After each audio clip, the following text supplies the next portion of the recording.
Je vous salue Marie, pleine de grâce, le Seigneur est avec vous. Vous êtes bénie entre toutes les femmes, et Jésus, le fruit de vos entrailles, est béni. Sainte Marie, Mère de Dieu, priez pour nous pauvres pécheurs, maintenant et à l'heure de notre mort. Ainsi soit-il. Notre-Dame de la Sagesse, Saint Jean, au nom du Père et du Fils et du Saint-Esprit, ainsi soit-il.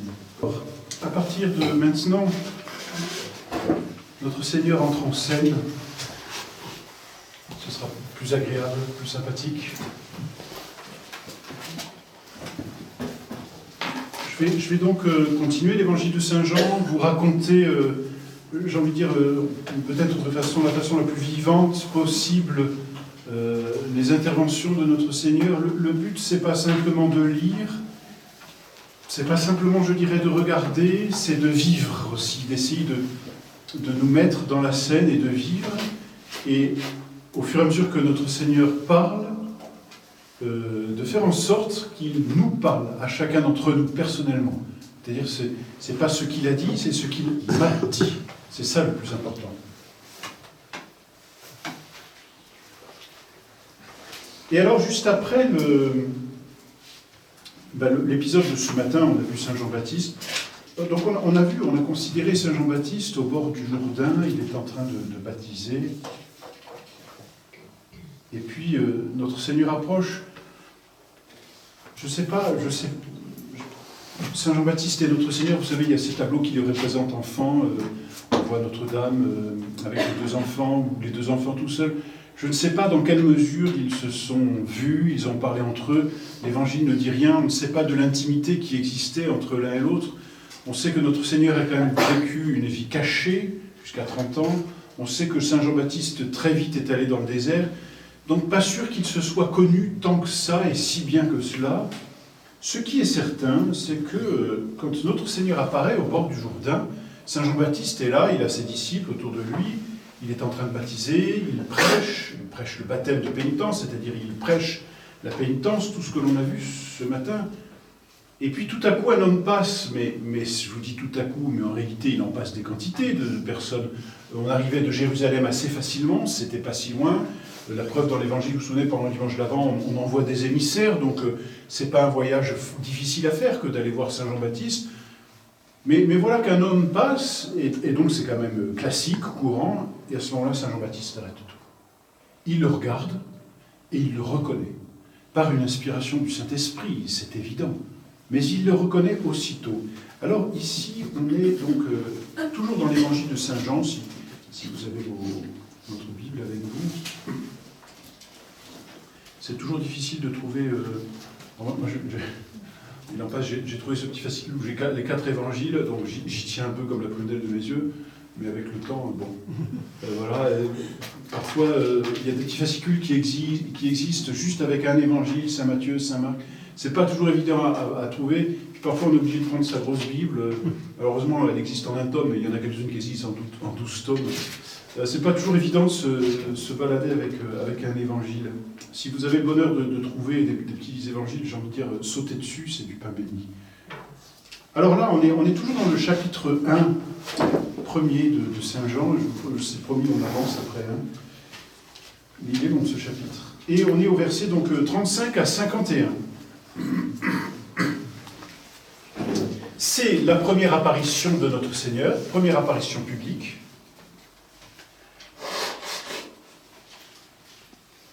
Elle se fait au bord du Jourdain, en présence de Saint Jean-Baptiste, très intéressant. Notre Seigneur, la première fois qu'il apparaît, il veut un témoin. Vous voyez, c'est ce qu'on disait tout à l'heure. Pour se faire reconnaître, il a besoin du témoin. Et pour faire suite à ce que je vous disais tout à l'heure, Jésus, pour se faire connaître des âmes, a besoin du témoin.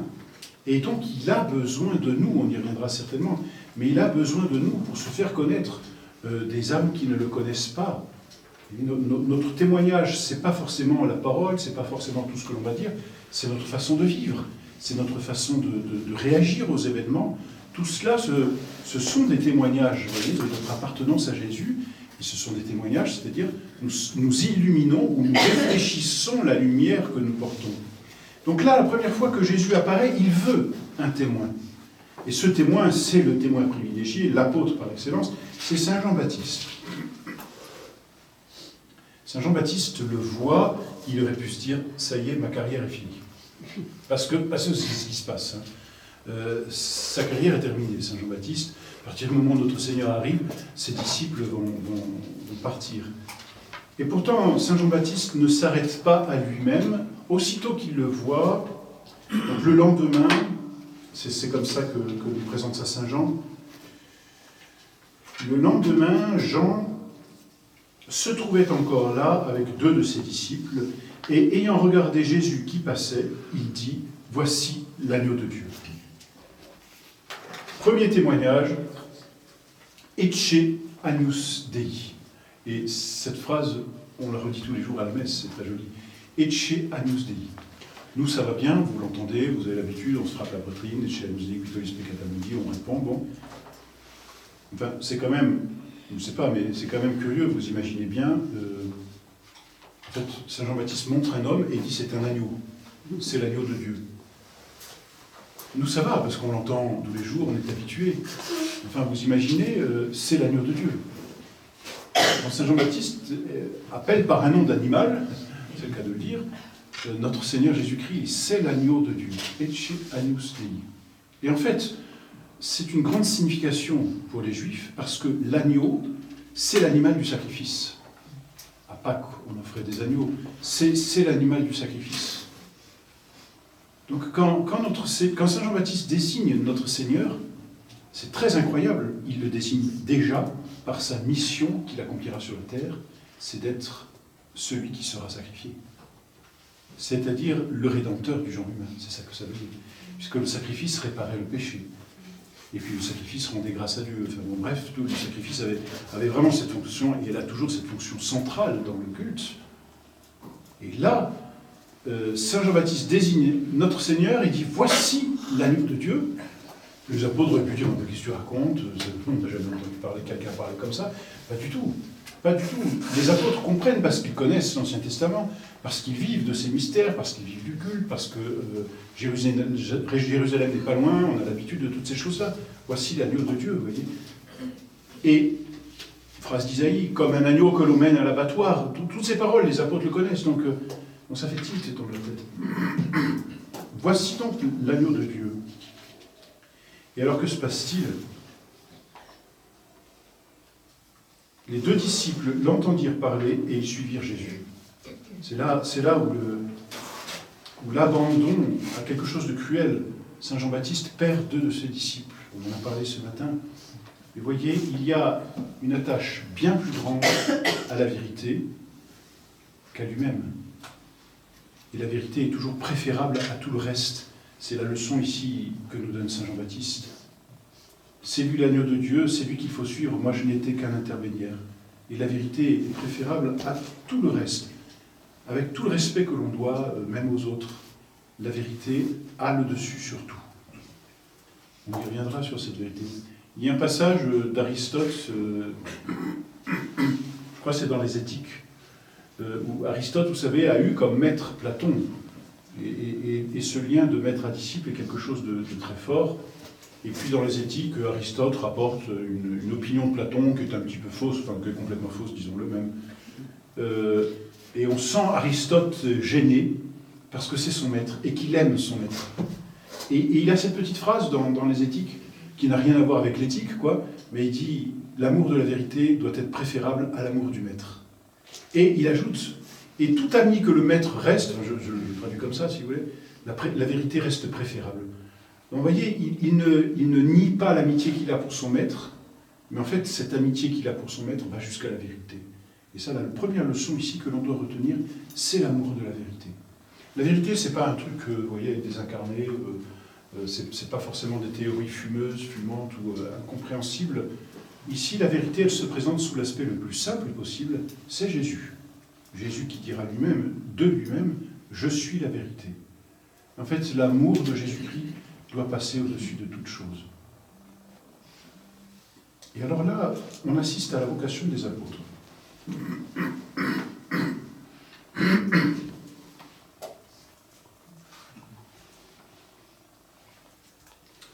Les 2 disciples, alors les 2 disciples dont il s'agit ici, ce sont donc les 2 premiers apôtres. c'est Saint Jean, donc Saint Jean rapporte là ce qu'il a vécu, et Saint André. Ce sont les deux premiers disciples ici. Saint Jean, donc l'apôtre, l'évangéliste, et Saint André, donc vous le savez, c'est le frère de Saint Pierre, celui qui mourra sur la croix qui porte son nom maintenant, d'une façon toute spéciale. Il n'y a pas de transition, et l'on peut bien dire, enfin disons, Saint Jean, ici qui ne note aucune transition, ayant regardé Jésus qui passait, il dit « Voici l'agneau de Dieu », les deux disciples l'entendirent parler, et ils suivirent Jésus. On a déjà une disposition ici du cœur des apôtres. Pourquoi ont-ils suivi Jésus? Mais parce que leur cœur était prêt, ils le cherchaient. Ils le cherchaient sans cesse. C'était le Messie annoncé. Ils cherchent Dieu en toutes choses. Ils cherchent Jésus, ils cherchent le Messie. On a une disposition intérieure, ici, des apôtres, qui nous est révélée, et qui est une disposition de tout catholique. Cette disposition, sa première disposition, c'est le désir de Dieu. Avoir le désir de Dieu. Parfois on ne trouve pas, parfois on ne comprend pas. Parfois, vous voyez, il y a des événements qui nous échappent. Et on dit, mon Dieu, mais pourquoi? Pourquoi ça? C'est pas ce que je vous avais demandé. On demande quelque chose, on a le contraire. Vous savez comment le bon Dieu est avec chacun d'entre nous. Et on est là, pourquoi? Et en fait, le bon Dieu est en train de nous dire, mais pourquoi je fais autrement? Mais parce que, au fond, c'est toi que tu désires. Or, je voudrais que tu me désires. C'est ça que nous dit le bon Dieu. Et en toute chose, ce que l'on doit chercher, c'est Dieu, désirer Dieu. On dit tous les jours que votre volonté soit faite, et on le dit plusieurs fois par jour, quand il s'agit de vivre. Notre Seigneur l'a éprouvé, hein, lui-même, non pas ma volonté, mais votre volonté, et c'est pas facile, mais nous on est toujours prêts comme ça. Quand tout va bien, la volonté de Dieu, ça, alors là, vraiment, ça va bien. Et quand tout va mal, la volonté de Dieu, alors c'est autre chose. Hein. Voilà, ici on a une disposition des apôtres, ils sont prêts à suivre Jésus. Et donc, en fait, leur âme, elle est déjà tournée vers celui qu'ils attendent, vers celui qu'ils cherchent. Elle est déjà dans le désir. Dans l'Ancien Testament, il y a ce prophète qui s'appelle Daniel, et qui a annoncé la venue du Christ, et qui a annoncé de façon précise le temps du Christ. C'est lui qui a dit, à partir d'aujourd'hui, quasiment, de cette année, voilà le nombre d'années qu'il reste jusqu'à la naissance du Messie. Donc dans l'Ancien Testament, ici, la prophétie est claire. Comment l'a-t-il su? Par une révélation, et qui lui est apparu? L'archange Saint Gabriel. Et Saint Gabriel a cette phrase à Daniel, il lui dit, je vais te révéler des choses, pourquoi? Vir desiderarum est, tu es un homme de désir. Parce que tu es un homme de désir, il va t'être révélé de grandes choses. Donc vous voyez, le bon Dieu ne peut travailler dans notre âme que dans la mesure de cette disponibilité qui fait que l'on est déjà tourné par le désir vers Dieu. Il y a cette phrase que vous connaissez de Sainte Thérèse d'Avila, c'est « Je veux voir Dieu ». Alors, vous connaissez, je sais pas, enfin, je vous invite à lire une vie d'elle, si vous voulez, mais c'est une âme impétueuse, hein. Il y a de la vie dans cette âme. Je veux voir Dieu. Et toute sa vie, c'est « Je veux voir Dieu ». Et en fait, notre vie doit être tendue de cette façon. Et Saint Thomas d'Aquin, petit, il arrive 5 ans. Il arrive chez les bénédictins, Moncassin. Le bénédictin lui donne un petit peu de catéchisme. Qu'est-ce que Dieu? Saint Thomas d'Aquin, 5 ans. Et en fait, le bénédictin lui répond, il n'est pas satisfait. Toute sa vie, qu'est-ce que Dieu? Qu'est-ce que Dieu? On court dans notre vie après des choses, mais parfois invraisemblables. Peut-être les plus belles choses, peut-être les choses les plus futiles aussi. Et puis, on s'aperçoit à la fin de la vie que tout est vain. On a couru après la plus belle voiture, la dernière voiture, le dernier sac à main en crocodile. On court après des quantités de petites choses. On se fait plaisir. Puis quand on arrive à la fin de la vie, on se dit, tout ça pour ça? Pour rien, quoi.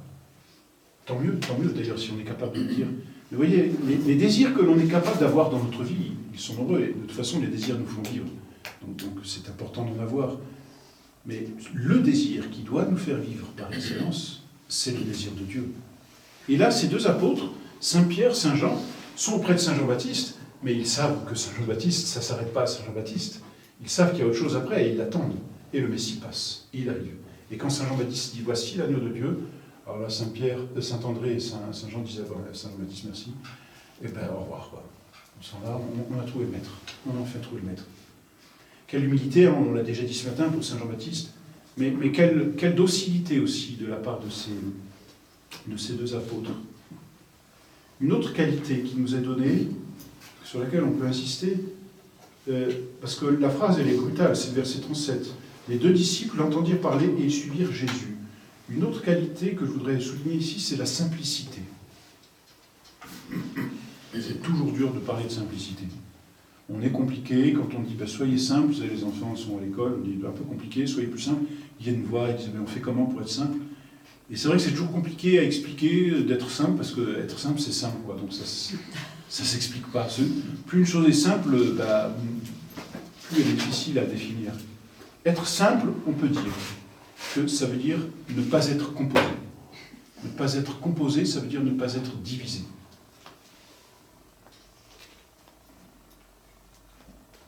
C'est-à-dire, être simple, c'est, comme dit Jésus, que votre oui soit oui, que votre non soit non. Être simple, c'est être engagé à fond dans une seule affaire. Voilà. Et il y a une affaire qui compte plus que tout, c'est le salut de notre âme. Être simple, c'est donc mettre tout en œuvre, tout dans notre vie, pour aller au ciel. Mais quand je dis tout, c'est tout. C'est-à-dire même les choses naturelles. Il n'y a pas, et c'est ça qui est simple aussi dans la vie chrétienne. Il n'y a pas d'une part ce qui est surnaturel, donc il y a la messe, il y a la prière, il y a la petite lecture, la méditation, le chapelet, et puis il y a le reste qui est naturel. Bon, c'est vrai qu'il faut faire le repas, on est obligé de manger, il faut dormir, la toilette, et puis les courses, les machins, les trucs, garder le métier. Si on vit comme ça, on est composé. Alors on ne pourra jamais suivre Jésus. Il y a malheureusement parfois de ces catholiques qui ont leur vie du dimanche, il faut aller à la messe, donc le dimanche ils arrivent, parfois tout juste, parfois même en retard. Mais enfin, ils ont eu leur messe, crac, on a le droit jusqu'au credo, hein, c'est ça. Donc, comme ça, je n'aurai pas le sermon. Hop, ils arrivent, ils ont l'offertoire à la consécration, à la communion, hop, ils repartent, et ils ont donné leur vie à Dieu, et puis il y a les 7 autres jours où, voilà, c'est leur vie à eux, très sympathique, agréable, tout ça. Bon. Mais ça, c'est pas une vie simple, c'est une vie composée. Et quand on a une vie composée, on ne peut pas suivre Jésus. Jésus veut tout. Il veut tout de nous. Il ne nous demande pas d'abandonner, alors il faut comprendre, il ne nous demande pas d'abandonner ce qui est naturel. Il nous demande de le lui donner, tout simplement.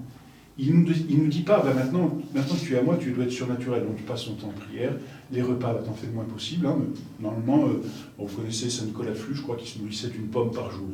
Non, même de la Sainte Eucharistie, uniquement de la Sainte Eucharistie. Bon, notre Seigneur ne nous dit pas, maintenant l'Eucharistie te suffira, terminez les repas. Et puis, si tu pries vraiment paisiblement, tu n'auras plus besoin de dormir, terminez le sommeil. Notre Seigneur ne nous dit pas cela, vous voyez. Il n'y a pas d'une part ce qui est surnaturel, d'autre part ce qui est naturel, au point qu'il y aurait comme deux vies en nous. Notre Seigneur nous dit maintenant, tout ce que tu fais, tu le fais pour moi, tu me le donnes. Et voyez, la sainteté, elle se trouve dans cette simplicité. Parfois on se dit, j'ai pas le temps de prier, j'ai pas le temps de dire mon chapelet, j'ai pas eu le temps de faire ceci et cela. À la limite, je vous dirais, peu importe. Bien sûr, si on peut prendre du temps pour prier, il faut le faire. Si on peut dire son chapelet, il faut le faire. Notre-Dame a insisté. Mais quand je vous dis peu importe, je veux dire par là, à partir du moment où tout le reste, on l'a offert à Dieu, on l'a fait en présence de Dieu, on a dit, mon Dieu, là, je sais pas, j'ai des enfants, je fais des allers-retours à l'école, je vous offre cet aller-retour. Puis, il y a tous les tracas de la vie, vous voyez, il faut contacter un petit parce qu'il y a une tuile sur le toit là qui est partie, donc on cherche l'entreprise, il faut monter sur le toit, on n'a pas eu le temps. Mais je vous offre ces tracas. À partir du moment où on le fait, voyez, offert à Dieu, notre vie est simple. Elle est simple parce qu'elle est simplifiée par Dieu. Dieu est simple. Et ce qui simplifie notre vie, en fait, c'est la vie de Dieu en nous. C'est ça qui fait la simplicité de notre vie. Et c'est ça aussi qui fait la paix de notre vie. Donc, vous voyez, derrière ces apôtres, je trouve remarquable, Saint Jean n'est pas du genre à se mettre en avant, hein, mais les deux disciples l'entendirent parler et ils suivirent Jésus. Il faut vraiment être simple. Ils auraient pu dire, Saint Jean-Baptiste, est-ce qu'on peut rester encore une semaine? Ou ils auraient pu dire à notre Seigneur, est-ce que vous pourriez repasser dans un mois? Parce que là, pas encore prêt, je ne vais pas dire au revoir à papa et maman, je vais pas... Non, rien, vous voyez. Ils suivirent Jésus. Je vous parle ici de la vocation des apôtres, vous me direz, on n'a pas la vocation, vous avez chacun, votre vie, mais en fait on a tous une vocation, c'est la sainteté. Ça, Dieu nous appelle tous à la sainteté. Donc là on n'a pas le choix, on dit, c'est pas pour moi. Non, on n'a pas le choix. Et la sainteté, donc elle passe par ce désir de Dieu et cette simplicité.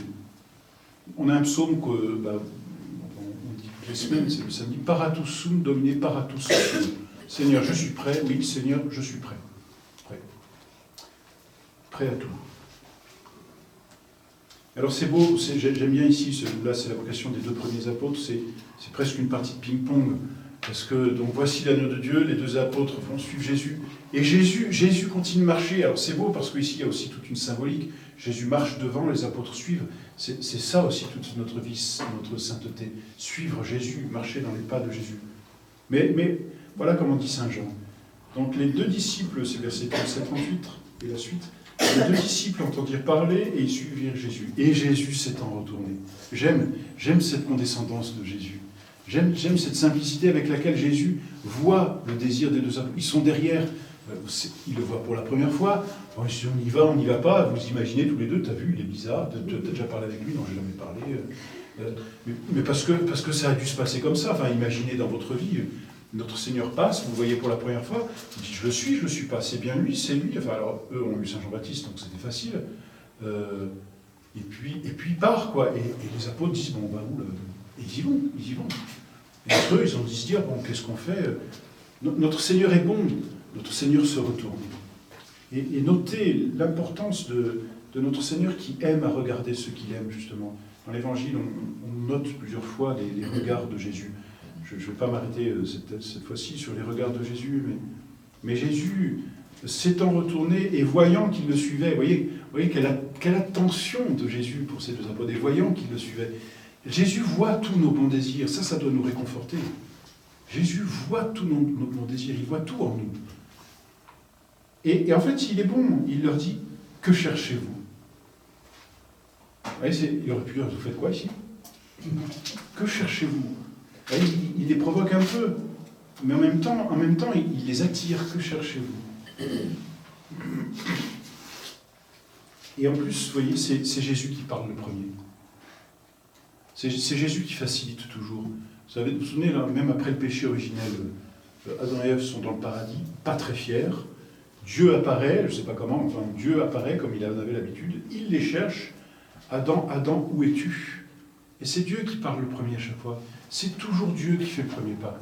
Nous, on n'ose jamais, c'est toujours compliqué, et on verra même comment dire, pour la confession, c'est pénible, c'est compliqué. Voyez Jésus ici, Jésus fait le premier pas, Jésus dit les premières paroles. Que cherchez-vous? Et c'est une interrogation. C'est-à-dire qu'une interrogation, c'est une invitation à une réponse, c'est une invitation à un dialogue. Aujourd'hui, on parle beaucoup de dialogue, on dit les modernistes sont dans le dialogue, c'est vrai. Enfin, tout n'est pas faux non plus dans le dialogue. Hein. Et ici, Jésus invite à quoi?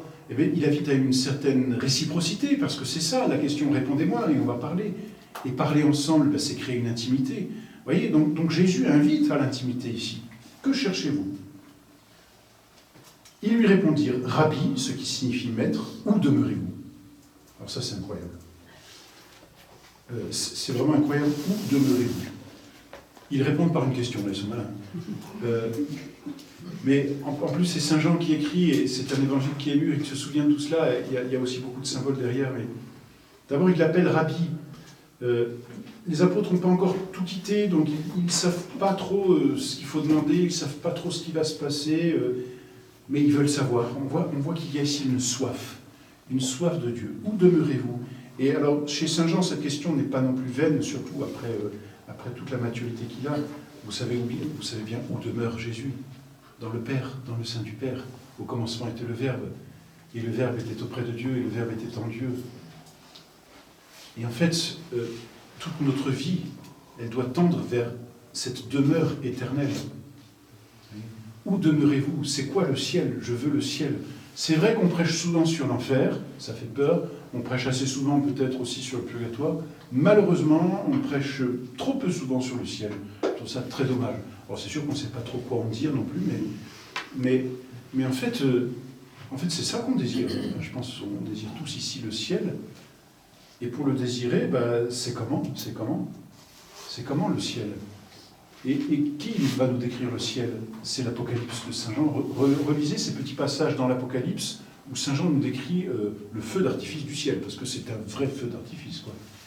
Quand on lit le reste de l'Apocalypse, passez, mais relisez de temps en temps, et je vis une foule que personne ne pouvait dénombrer, et puis les vieillards et tout ça, et ça criait Hosanna, Sanctus, Sanctus. Enfin, relisez ça, et puis quand vous revoyez cette scène, là, il y a ma place. Là, il faut la voir, hein. C'est pas, on ne regarde pas d'extérieur, on y sera, hein, on y sera au ciel. Sanctus, Sanctus, les chœurs angéliques, tout ça, ça va être quelque chose de goûtu, hein, comme on dirait aujourd'hui. En fait, il faut avoir ce désir du ciel. Et on voit bien, les apôtres ne connaissent pas encore trop, donc la question est peut-être maladroite, mais en fait, ils veulent l'intimité. Le demeurer, c'est l'attente, vous voyez. Alors, dans demeurer, il y a deux choses. Hein. C'est où habitez-vous. Ça veut dire, hein, où demeurez-vous. Je pense que c'est comme ça que vous comprenez. Où habitez-vous. Et habiter avec quelqu'un, c'est vouloir son intimité.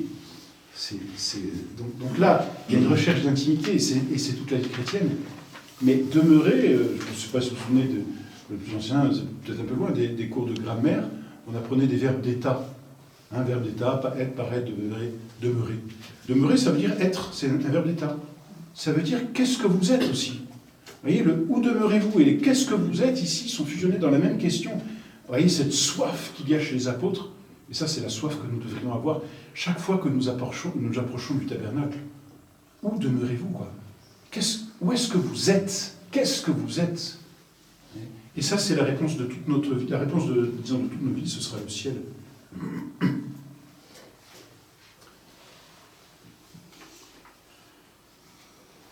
Alors, notre Seigneur est bon, hein, naturellement. Et il dit, venez et voyez. Voilà. Alors ça, c'est super joli, parce que notre Seigneur s'en complexe. Vous voulez savoir où j'habite? Eh bien, venez. Alors celui qui veut suivre son disciple, qui se renonce, ça on y pense tout de suite, là, qui prenne sa croix et qui me suive, alors il ne leur dit pas tout de suite. C'est bon. Il dit, venez, voyez. Il ne leur dit pas, bon, ça va être la croix, hein, vous allez voir, souffrance, tout ça. Ils vont découvrir au fur et à mesure. Mais en fait, ils ont suivi notre Seigneur, et puis notre Seigneur, les commentateurs disent qu'il devait loger de l'autre côté du Jourdain, il y avait des grottes par là. Ils n'ont pas vu un truc luxueux, un palais, waouh, combien de caisses, dis donc, vous pouvez recevoir jusqu'à combien de personnes, non. Ça devait être très simple, mais vous les imaginez, ils ont dû s'asseoir tous les trois à leur façon, et ça a dû parler à bâton rompu, quoi. Ils ont dû parler de l'Évangile, de l'Ancien Testament, et puis Jésus a dû leur expliquer déjà quelque chose de Dieu, du mystère de la Trinité. Ça devait être incroyable, cette première touche divine, première intimité, vous voyez. Mais ça, cette vocation des apôtres, c'est notre vocation à tous. Venez et voyez. Et puis, vous savez, plus que cela, vous avez dû rencontrer des personnes qui cherchaient Jésus, et puis vous vous dites, moi, je suis nul, je connais rien à Christ, je ne sais pas leur expliquer comment je vais leur dire ceci. Puis alors, pour leur dire que le pape aujourd'hui, il n'y a plus de pape, ça va, mais le pape aujourd'hui, ça va pas bien, pour leur dire que la nouvelle messe, alors qu'ils ont l'habitude. Quand on est à court d'arguments, dites-leur, venez et voyez. Vous savez, parfois ça suffit. Hein. Vous pourrez dire, je l'ai converti, vous n'avez rien fait, hein, vous l'avez amené. Je dis, vas-y, allez, pousse. Venez et voyez. Parfois, il y en a qui, on en voit à Paris, nous disent, j'ai rencontré quelqu'un, vous pouvez le recevoir, ils nous mettent là comme ça dans le bureau, et puis bon, ça nous débrouiller. Bon. Venez et voyez, mais la liturgie touche les cœurs. Moi, je connais des personnes, hein, à Saint-Nicolas, c'est assez facile, mais qui rentrent dans l'église et qui disent, ah oui, ça c'est un lieu de prière, quoi. Et puis qui assistent à une première messe. Je ne sais plus quel confrère disait qu'il y a une fois une personne que vous pouvez parler, il lui venait, puis il s'est retrouvé à la messe, et il disait au fur et à mesure des Dominus Vobiscum, je l'ai vu évoluer, c'est-à-dire qu'au début il était comme ça sur sa chaise, ensuite il était assis, les mains sur la genouilloire, ensuite il l'a retrouvé penché comme ça, puis ensuite à genoux, et à la fin quasiment au sol en train d'adorer Dieu. Venez et voyez. Au fur et à mesure de la messe, le bon Dieu transforme l'âme. C'est Dieu qui travaille. C'est Dieu qui travaille. Si une âme est disposée et que vous sentez un peu maladroit, pas grave, amenez-le à l'église et puis voilà, le tabernacle, là, vas-y. Hop. Et le bon Dieu fait le reste. Venez et voyez. Et en même temps, voyez, Jésus dit, venez, donc il faut suivre. Hein. Donc on va marcher un peu, ce sera la croix, on en reparlera, et il dit, voyez. Voyez. Il invite à la contemplation. Jésus invite à la contemplation. Regardez. Regardez le tabernacle. Regardez la liturgie, tout simplement. Et puis, si vous regardez Jésus, Jésus demeure dans le Père. Qui me voit le Père. C'est Saint Jean qui le dira. Venez et voyez. Philippe, parce que Philippe lui dit à Jésus, montre-nous le Père. Philippe, depuis tant de temps, tanto tempore, dit Jésus, depuis tant de temps que je suis avec toi, tu ne connais pas le Père. Mais qui me voit le Père. Je vous ai bien dit, venez et voyez, t'as encore rien vu, quoi. Et en fait, la contemplation nous mène jusqu'au Père, voyez. Père Dominum Nostrum Jesu Christum, ici, c'est pour ça, parler de Jésus, c'est parler de Dieu. Qui voit Jésus, voit le Père. Et donc, venez et voyez, Jésus nous invite à le suivre, et en le suivant, il nous invite jusqu'au mystère de la Trinité. Nous sommes introduits dans ce mystère.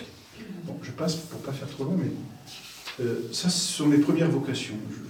C'est très beau, hein. Je parle de vocation, et je ne vais pas vous parler ni de vocation sacerdotale, ni de vocation religieuse, mais d'une simple vocation à la sainteté. Et ensuite, il se passe quoi? Or, André, donc c'est l'un des deux, Saint Jean le dit clairement, le frère de Simon-Pierre, on va faire sa connaissance, était l'un des deux qui avait entendu la parole de Jean et qui avait suivi Jésus. Il rencontra d'abord son frère Simon. Vous voyez, notre Seigneur, ensuite, se sert de nous comme de courroie de transmission. Donc il s'est servi des apôtres, et il a dit aux apôtres, voyez, allez enseigner dans le monde.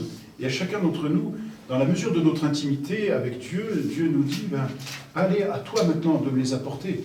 Moi je fais une partie du travail, mais le bon Dieu veut que nous coopérions à l'œuvre de sanctification dans le monde. Le prêtre, à sa façon, et d'une façon éminente, par le sacerdoce qu'il a reçu, et on en parlera, mais tout fidèle est appelé aussi à cette coopération.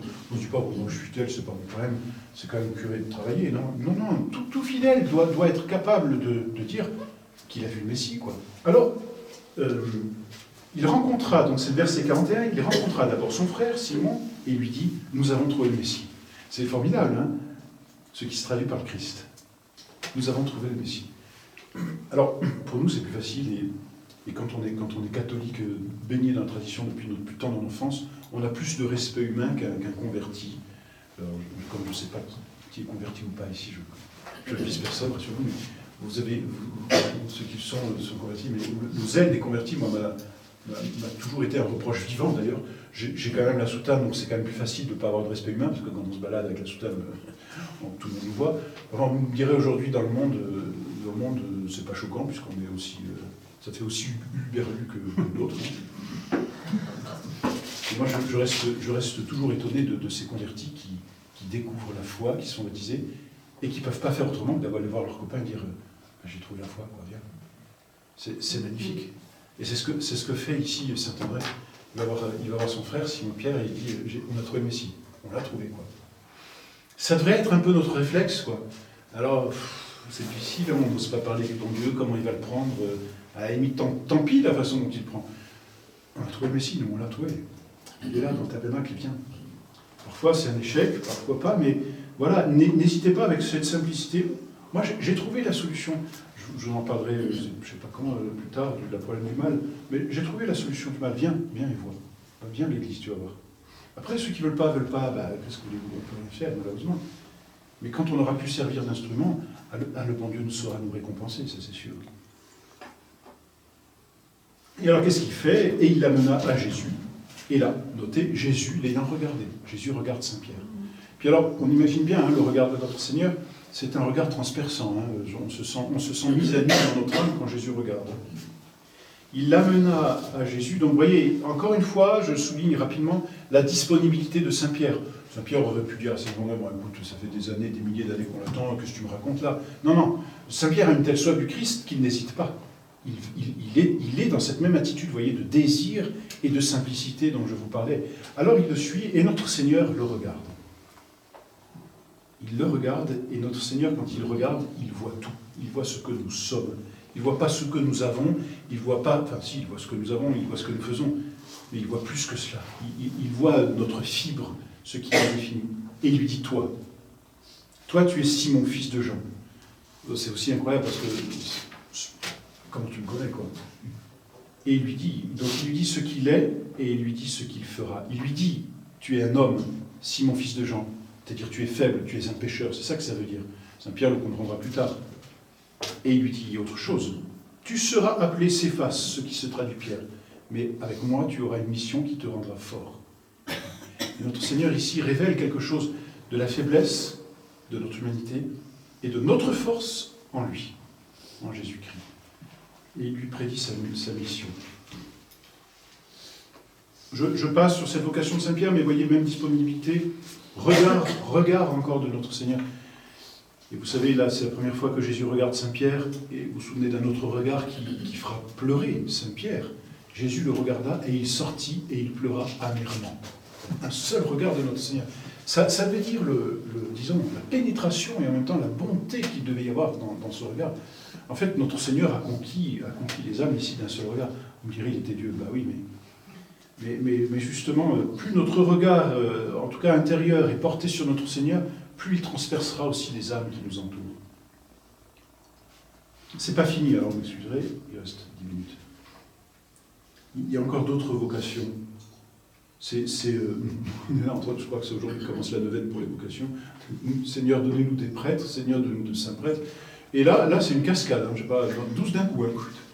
S'ils pouvaient rentrer aussi facilement par 12, enfin pas tous les 12 là, mais au séminaire, ce serait quand même bien. Quand je crois que c'est Saint Bernard, quand il rentre au monastère, je ne sais plus à combien ils arrivent, je crois qu'ils arrivent à 30 ou 40, il a emmené les frères, les cousins, et tout le monde au monastère. Le jour suivant, ça aussi, c'est pour ça que j'aime bien l'évangile de Saint Jean, c'est concret, quoi. On avance pas à pas. Le jour suivant, Jésus résolut d'aller en Galilée. Donc la Galilée, je pense que vous savez ça. Grosso modo, parce que voilà. Donc voilà, on a Jérusalem par là. Donc Jérusalem, c'est la Judée. Là, on a la Samarie. Et là, on a la Galilée. C'est grossier, mais... Voilà. Nazareth est ici et Bethléem est plus bas que Jérusalem. Donc notre Seigneur naît à Bethléem, proche de Jérusalem, voilà, et puis il vit en Galilée à Nazareth. Et puis la Samarie, on deviendra avec la Samaritaine, etc. Donc là, Jésus retourne en Galilée, c'est chez lui. Donc il remonte depuis le Jourdain. Le jour suivant, c'est comme ça que dit Saint Jean, Jésus résolut d'aller en Galilée. Et il rencontra Philippe. Mais alors c'est marrant parce que comment Saint Jean le sait? Parce qu'il a suivi Jésus, quoi. Donc Saint Jean a dit, bon, on vient. Et puis il devait y avoir aussi André, et puis il devait y avoir aussi Saint Pierre, quoi. Et il rencontra Philippe. Et Jésus lui dit, suis-moi. C'est marrant, hein, toutes les vocations sont différentes. Hein. Toutes les vocations ici sont différentes. Les deux premiers, c'est par Saint Jean-Baptiste, venez, voyez. Le deuxième, c'est par Saint André, viens, on a trouvé le Messie. Là, c'est Jésus qui le regarde et il lui dit, suis-moi. Philippe était de Bethsaïde, la ville d'André et de Pierre. Et le pire, c'est qu'il... Enfin, le pire, non, le mieux. Mais il le suit, quoi. C'est quand même très incroyable. Jésus dit, suis-moi. Ben, Philippe, il vient. Je ne sais pas si vous suivriez le premier venu, comme ça. Et Jésus, mais vous voyez quelle force. Et là, c'est Saint Jean. Hein. Saint Jean nous a dit, au commencement était le Verbe. Tout a été fait par lui. Vous vous souvenez? Et comment ça a été fait? Par le Verbe, c'est-à-dire par la parole. Fiat lux. On a vu ça le samedi saint au soir. Que la lumière soit et la lumière fut. Le Verbe de Dieu est opérant. Nous, quand on dit une parole, ça ne produit rien, enfin, sauf un petit mouvement d'air, quoi. Mais notre parole ne produit rien. Autre chose parler, autre chose faire. Hein. Il y a des beaux parleurs qui ne font pas grand-chose. Puis vous avez ces taciturnes qui y font. Puis après, vous avez ceux qui parlent et qui font. Bon, ça c'est encore mieux. Mais là, le verbe de Dieu est opérant. C'est-à-dire que la lumière soit et la lumière fut. Il dit 6 mois et l'autre il suit. Hein. Voilà, ça c'est la parole de Dieu. La puissance de Dieu. La parole produit la chose. Si on pouvait faire ça, vous voyez, nous ça nous arrangerait bien hein, que la parole produise la chose. Si on pouvait dire, je ne sais pas moi, je pense que nos confrères seraient heureux si en disant une simple parole, va dire refais c'est mieux. Et si la parole pouvait être opérante à ce point, ce serait formidable. Mais vous savez que ça ne marche pas. Quoique ça marche dans un seul cas, c'est le cas des sacrements. Dans le cas du sacrement, et c'est là où on voit aussi la puissance que donne notre Seigneur au prêtre, qui n'est qu'un instrument, mais qui, au moment où il prononce les paroles, opère la réalité qu'il dit. Quand le prêtre dit « ceci est mon corps », il opère. La parole est opérante. Il opère la transubstantiation. Je te baptise, il opère la sanctification de l'âme. Je t'absous de tes péchés, il opère en même temps. C'est très incroyable. Je ne sais pas si vous avez déjà médité sur la puissance de la parole du prêtre dans le sacrement. C'est la puissance de la parole de Dieu. C'est là où on a la preuve aussi que le sacerdoce catholique, c'est le sacerdoce issu de notre Seigneur. Là, la puissance, elle est incroyable. Vous vous souvenez plus tard, enfin, il le rapporte les apôtres, la tempête, ils ont tous à trouver, Jésus dort, il le secoue, il dit, tu peux faire quelque chose. Et il dit au vent, calme-toi. Vous avez déjà essayé, enfin, il dit, calme-toi. Vous dites à la pluie, arrête-toi. Bon, ça marche, moi, j'ai jamais fait de miracle encore, mais ça ne marche pas. Notre Seigneur dit, arrête, et ça s'arrête. Vous voyez, la parole opère. Et là, il dit, suis-moi, et il le suit. Jésus attire. Jésus attire à lui.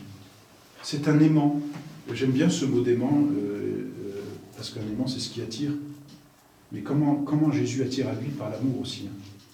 Donc ici, le mot dit tout. Il attire, mais l'amour attire. Jésus attire à lui par l'amour. Et Saint Jean précise, il est de Bethsaïde. Ça veut dire quoi? Il est d'un petit village paumé, au milieu de rien. Il n'est pas de Jérusalem, c'est pas un grand. Pas, vous voyez, il est de... On est à Sorgue, je crois, là. Il est de Sorgue. Il faut les rire. Il y en a un qui dira plus loin, que peut-il sortir de bon de Nazareth, quoi? Enfin, c'est incroyable. Eh bien oui, notre Seigneur ne tient pas compte des conditions. Ça aussi, c'est beau. Il nous veut tels que nous sommes. On n'a peut-être pas de lignage, on n'a peut-être pas d'origine noble, on vient peut-être de nulle part. Qu'importe, Dieu nous aime ainsi. C'est quand même incroyable. Pour ça aussi, Saint Jean souligne ce petit détail. Philippe était de Bethsaïde. Allez voir donc. Eh ben, c'est là que Jésus va les prendre. Dans la plus grande simplicité. On n'a jamais à être complexé de ce que l'on est ou de ce que l'on n'est pas. Jamais. Dieu nous aime tels que nous sommes. Donc ça, c'est une belle leçon. Et là, notre Seigneur se sert de Philippe. Philippe va voir Nathanaël. Nathanaël, c'est celui que l'on appelle communément Barthélemy. C'est très incroyable ce chapitre sur la vocation. Enfin, j'espère que vous percevez comment Dieu est quand même aimable, quoi. On en dit. Moi, je me dis, si j'avais été là, j'aurais suivi. J'espère. Nathanaël, alors Jésus, Philippe rencontra Nathanaël et lui dit, nous avons trouvé celui dont Moïse a écrit dans la loi ainsi que les prophètes. Donc, malin, Philippe lui dit, tu sais, tout ce qu'on a étudié là, à l'école, chez le rabbi, eh bien, ça y est, on l'a trouvé. Et il lui dit, c'est Jésus, fils de Joseph de Nazareth.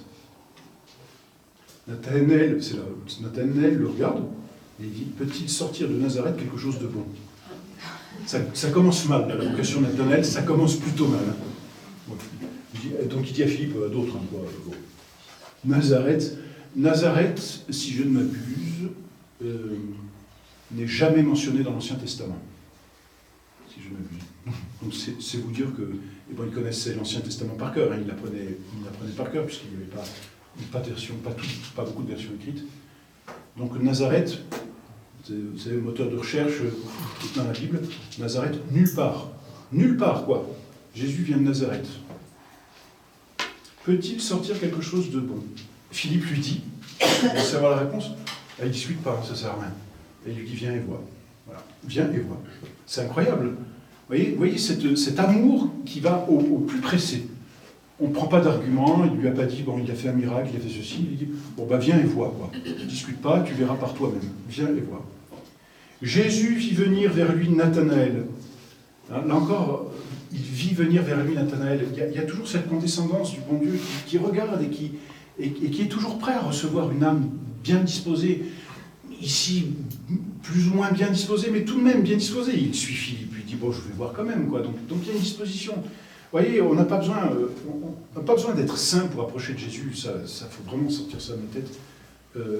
On devient saint en approchant de Jésus, c'est pas pareil.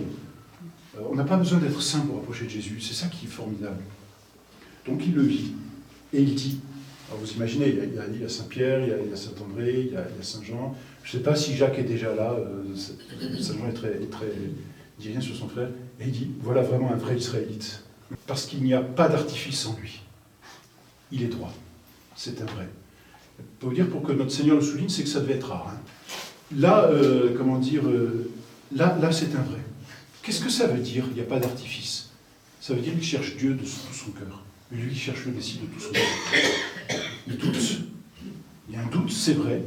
Peut-il sortir quelque chose de bon de Nazareth? Mais au fond de son cœur, c'est pas lui qui recherche, c'est le Messie. Il le veut de tout son cœur. Ça, c'est un vrai. Ça, j'aime. Vous voyez, il est maladroit. Il aurait peut-être bien pu se passer de dire peut-il sortir quelque chose de bon de Nazareth, hein? Peut-être, mais c'est un vrai. Son cœur est droit. Et vous voyez comment Jésus va au fond du cœur. Il ne regarde pas ce qui est superficiel. Il ne nous juge pas ce que nous faisons trop d'extérieurement. Il voit l'intention, notre intention. Et s'il y a quelque chose qu'il nous faut sans cesse purifier, c'est notre intention. Les maladresses, nous les aurons toujours, on les porte avec nous jusqu'à la fin. C'est pas grave. Notre intention doit rester toujours la plus droite possible. Bon, et Nathanaël finalement a entendu Jésus.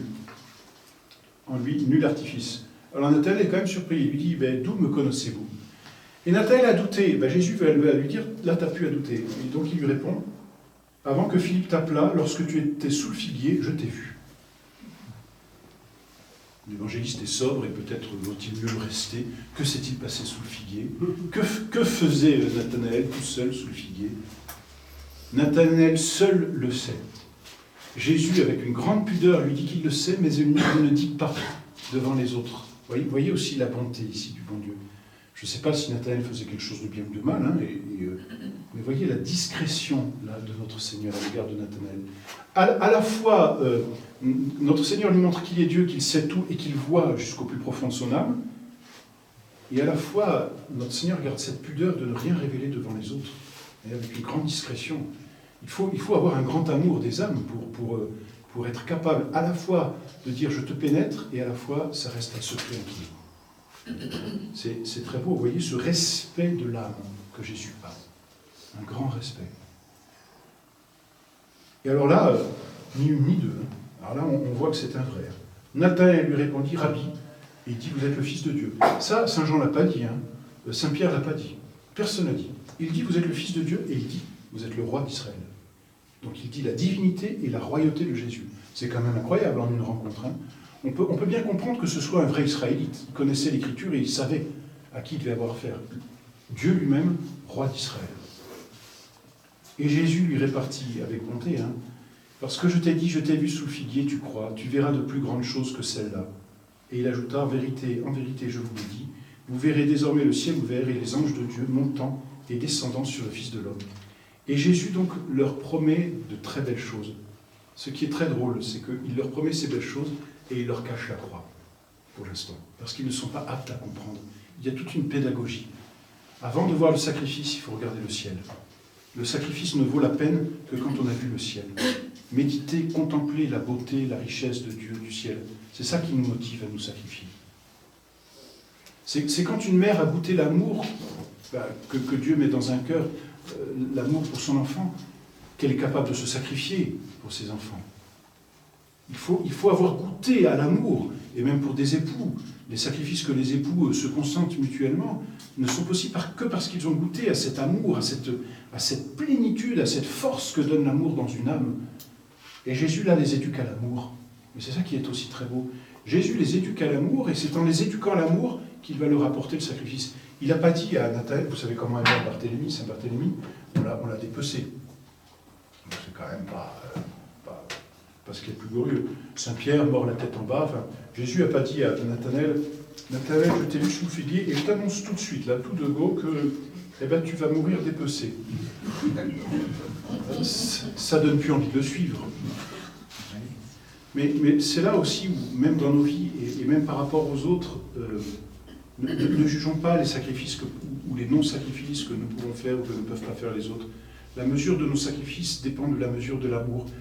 Et pour nos enfants, et même pour les plus jeunes, éduquons-les d'abord à l'amour. Je ne dis pas qu'il faut mettre de côté le sacrifice, vraiment pas. Hein. Mais je veux dire par là que le sacrifice n'est possible que quand il y a de l'amour. Sans amour, pas de sacrifice possible. Voyez. Et ça, c'est aussi une grande leçon que nous donne notre Seigneur. Voilà, j'espère juste par ces quelques mots vous donner envie de dire, je vais avec les apôtres et je viens, quel que soit le sacrifice qui m'attend.